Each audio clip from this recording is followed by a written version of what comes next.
మామయ్య వద్దు వద్దు అని పాపం అరుషుండుంటాడు కదా. కానీ ఆ దుర్మార్గుడి మనసు కించిత్తు కూడా కరగలేదు.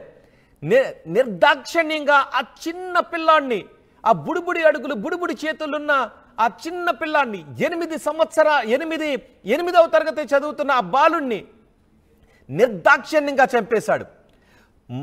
లోకం పోకడ ఇంకా సరిగ్గా తెలియని ఆ బాలుణ్ణి నిర్దాక్షిణ్యంగా చంపేశాడు. చూడండి ఒక్కసారి ఆ దృశ్యాలు మేము చూపించలేక బ్లర్ చేసి చూపిస్తున్నాము, ఎందుకంటే మీలో అవేర్నెస్ తీసుకుని రావాలి అని.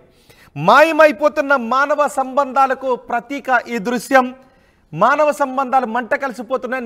నిజానికి ఇలాంటి వార్త చూసిన తర్వాత సభ్య సమాజం బంధాలు సిగ్గుతో తలదించుకునే పరిస్థితి చోటు చేసుకుంటూ ఉంటుంది. ఆ బాలుని నిర్మానుష్య ప్రదేశంలోకి తీసుకుని వెళ్ళి బ్లేడ్తో గొంతు కోసి చంపేశాడు. ఆ బాలుడి పేరు చేతన్. చేతన్ను మామయ్య అని పిలుస్తాడు, మామ అని పిలుస్తాడు. అలాంటి వ్యక్తి తనని కూడా రమ్మంటే ఎటువంటి అనుమానం లేకుండా ఆ బాలుడు పాపం నవ్వుతూ కూడా వెళ్ళాడు. మధ్యలో కూర్చోబెట్టుకుని బైక్ పై తీసుకువెళుతూ ఉంటే తనని చంపటానికి తీసుకుని వెళుతున్నారు అని కనీసం అనుమానం కూడా వ్యక్తం చేయలేని వయసు ఆ బాలుడిది. స్కూల్ అవ్వగానే చేతన్ బైక్ పై తీసుకువెళ్ళి కర్ణాటక సరిహద్దుల్లో దారుణంగా చంపేశాడు. రెండో బాక్స్ లో చూడండి, బైక్ పై తీసుకువెళ్తున్నాడు. ఈ దృశ్యాలు సీసీటీవీలో రికార్డ్ అయ్యాయి. కానీ ఆ నరరూప రాక్షసుడు, మావ రూపంలో ఉన్న ఆ నరరూప రాక్షసుడు ఇప్పుడు పరారీలో ఉన్నాడు. ఆ బాలుని నిర్దాక్షిణ్యంగా చంపేసి ఆ బాలుని అలా తీసుకుని వెళ్ళి ఆ బాలుడి కాళ్ళు చేతులు కట్టేసి నోటిలో గుడ్డలు కుక్కి పొదల్లోకి లాక్కి వెళ్ళి యాక్సిల్ బ్లేడ్తో గొంతు కోసి చంపేశాడు మామ. ఎంత నరక యాతన అనుభవించి ఉండుంటాడో కదా చిన్న పిల్లాడు. అమిదాలగొంది ప్రభుత్వ స్కూల్లో 8వ తరగతి చదువుతున్నాడు ఆ బాలుడు. 8వ తరగతి చదువుతున్న చేతన్ను స్కూల్ నుంచి తీసుకుని వెళ్ళాడు మాయ మాటలు చెప్పి. ఆ తర్వాత పొదల్లోకి తీసుకువెళ్ళి చంపేశాడు. పాపం కుటుంబ సభ్యులు ఎదురు చూస్తూ ఉంటారు కదా. స్కూల్ అయిపోయిన తర్వాత తన బిడ్డ వస్తాడు, తన బిడ్డ ఆకలితో వస్తాడు, తన బిడ్డకు ఏం వండి పెట్టాలా అని ఆ తల్లి ఇంటి దగ్గర ఆ బిడ్డ కోసం ఎదురు చూస్తూ ఉంటుంది. అలాంటి బిడ్డ రాత్రైనా రాకపోతే ఆ మర్నాడు ఆ బిడ్డ అచేతనంగా పడి ఉంటే, రక్తపు మడుగులో పడి ఉంటే ఆ తల్లి తండ్రి ఎంత విలవిలలాడిపోతారు. ఆ తల్లి తండ్రి స్వప్నం ఆ బిడ్డ ఎంతో ప్రయోజకుడు అవుతాడు అని అల్లారు ముద్దుగా చదువు చెప్తూ ఆ బిడ్డను పెంచుకుంటూ ఉంటే నరరూప రాక్షసుడిగా ఉన్న మామ వరస అయ్యే ఆ వ్యక్తి మాయ మాటలు చెప్పి ఆ పిల్లాడిని తీసుకువెళ్ళి చంపేస్తే ఆ క్షణం ఆ పిల్లాడు ఎంత నరకయాతన అనుభవించి ఉంటాడో కదా. ఇలాంటి దుర్మార్గుని ఏం చెయ్యాలని మీరు అనుకుంటున్నారు? మీ అభిప్రాయాన్ని కమెంట్ బాక్స్లో తెలియజేయండి. ఒకసారి మా ప్రతినిధి ఈ ఘటనపై స్కూల్ టీచర్ మాట్లాడారు. స్కూల్ టీచర్ ఏం మాట్లాడారో చూద్దాం. కాగూరులో టైం కూడా తీసుకున్నాను సార్, ఆయన కూడా చూపిస్తాను సార్. ఆయన ఆదికి 20 రూపాయలు చేంజ్ లేదంటే నేను 110 రూపాయలు ఇచ్చి 90 రూపాయలు రిటర్న్ ఇచ్చుకున్నాను సార్. వాడి చేతులే కట్టేది, కాలు కట్టేది కట్టేయండి సార్. ఈడ్స్కొచ్చి వెళ్ళిపోయినాము సార్. అక్కడ కొద్దిగా ఈడ్చుకోవచ్చు కదా, అక్కడ ఎందుకు ఈడ్చుకొచ్చినామని ఆయన వచ్చేసారు తొందరగా ఎవరు రావడం అన్నట్టుగా ఈడ్చుకోదామని చూస్తే కాలు యాడ్ చేసినావు. ఏం పని చేసినావు సార్? చేతిలో దాంట్లో కట్టేసింది అక్కడ సార్, అక్కడ పెట్టుకుని కూర్చోండి.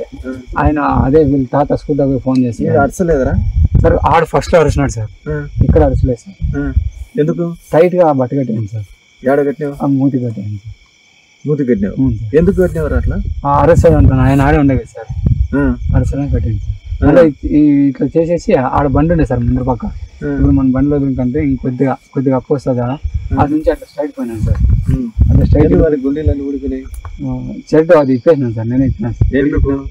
అది కోసేటప్పుడు ముందుగా వస్తానే సార్, అట్లా ఇప్పేసి ఎడంపై చేస్తామని తీసేసినాం. ఎట్లా కూర్చున్నావు? అటు సైడ్ కోసం చూపిస్తావా? సార్ కాగూరులో టైం కూడా తీసుకున్నాను సార్, ఆయన కూడా చూపిస్తాను సార్. ఆయన ఆదికి 20 రూపాయలు చేంజ్ లేదని. చూసారా తను చెబుతున్న మాటలు? ఒక్కసారి ఆ దృశ్యాలు చూస్తే మీకు ఏమనిపిస్తోంది?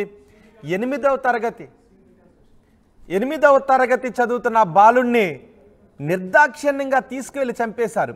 ఎలా చంపేశారో చెబుతున్నాడు ఆ వ్యక్తి. చూసారా, సీన్ రీకన్స్ట్రక్షన్ చేస్తూ ఉన్నప్పుడు ఆ మాటలు వింటే ఎంత బాధగా ఉంది. ఇప్పటి వరకు మీరు విన్నది ఎవరి మాటలో తెలుసా?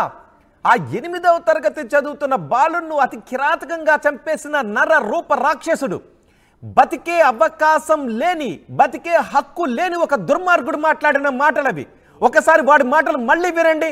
ఆ బాలుని ఎంత దుర్మార్గంగా, ఎంత కర్కశంగా చంపేశాడో ఆ ఘటనను సీన్ రీకన్స్ట్రక్షన్ లో ఏం చెప్తున్నాడో వినండి. ఆ మొదటి బాక్స్ లో ఉన్నది ఎవడో తెలుసా?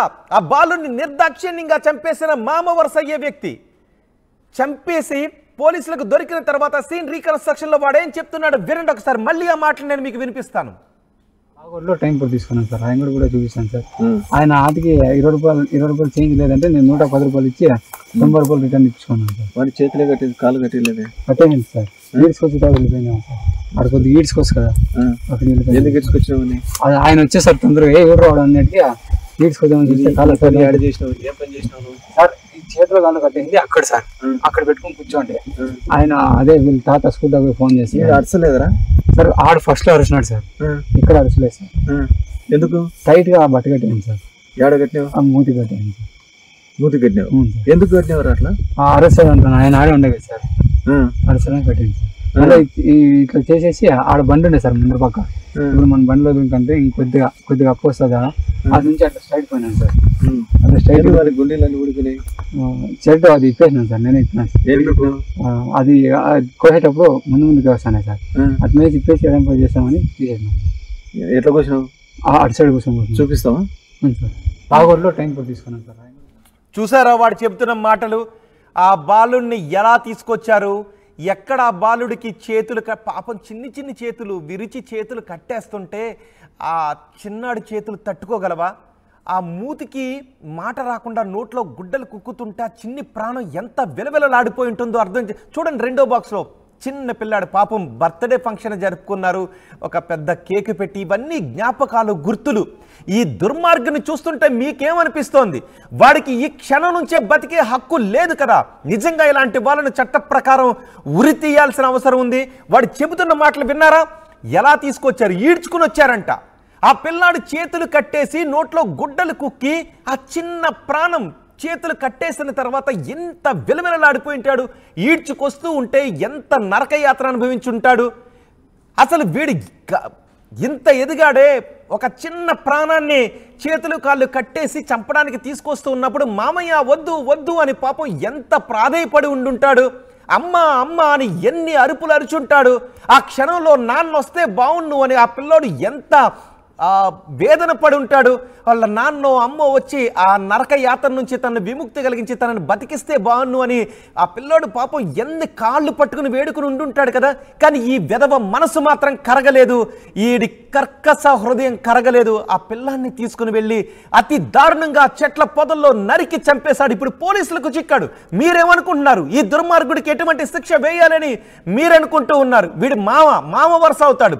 స్కూల్కి వెళ్ళినప్పుడు అరే మా మామయ్య కనిపించాడు అని ఆ పిల్లాడు ఎటువంటి కల్మషం లేకుండా మామయ్య దగ్గరకు వచ్చి ఉంటాడు కదా, మామయ్యని నోరారా పిలిచేవాడు కదా. వాడిని తీసుకుని వెళ్ళి ఆ చిన్న పిల్లాన్ని తీసుకువెళ్ళి పొదల్లో చంపేశాడు అంటే వీడు మనిషి రూపంలో ఉన్న ఒక మృగం. కనీసం మృగానికైనా ఓ నీతి జాతి ఉంటుంది, వీడికి అలాంటి నీతి జాతి లేని మానవ మృగం వీడు.